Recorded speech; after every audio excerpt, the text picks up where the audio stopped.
আজকে বাড়িতে দেখলাম কয়েকটা পেয়ারা পড়ে আছে, আর পেয়ারাগুলো সবগুলো পেকে গেছে। আর আমাদের বাড়িতে কিন্তু প্রচুর পেয়ারা গাছ আছে, আর পেয়ারাগুলো সব একা একাই বড় হয়ে পেকে পড়ে যাচ্ছে নিচে, খাওয়ার লোক নেই। বাবা মাঝে মাঝে গাছের থেকে পেড়ে নিয়ে গরুদেরকে দেয়। আর এই পেয়ারাগুলো খাওয়ার জন্য পাড়া হয়েছিল, কিন্তু কেউ আর খায়নি, বাড়িতে থেকে থেকেই পেকে গেছে। সেগুলোই আজকে গরুদেরকে দিয়ে দিলাম। আর এই কদিন কিন্তু আমার বাড়িতে সব কাজই করতে হচ্ছে, কারণ মা বাবা বাড়িতে থাকে না। আর মা বাড়িতে না থাকলে কিন্তু সংসারের সমস্ত দায়িত্ব আমার উপরেই এসে পড়ে। সকালে একবার রান্না করে খাওয়া দাওয়া হয়ে গেছে, দুপুরে আবার রান্না করতে হবে, তাই জন্য হাঁড়ি থালা বাসন সবগুলো আমি ভালো করে মেজে নিচ্ছিলাম। আগের দিন আমি একটা ভিডিও পোস্ট করেছিলাম, সেখানে তোমরা অনেকেই খুব ভালো ভালো কমেন্ট করেছো।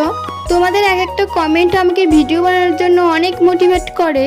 আরে দাঁড়াও একটা কথা তো শুনে যাও। আমি জানি তুমি এখন এই ভিডিওটা দেখছো, আর আমি এটাও দেখতে পাচ্ছি যে তোমার হাতও আছে, তাহলে দেরি কিসে, টুকুস করে একটা লাইক করে দাও। আর হ্যাঁ, ফলো করতেও যেন ভুলো না, না হলে কিন্তু আমি খুব রাগ করবো। হি হি হি।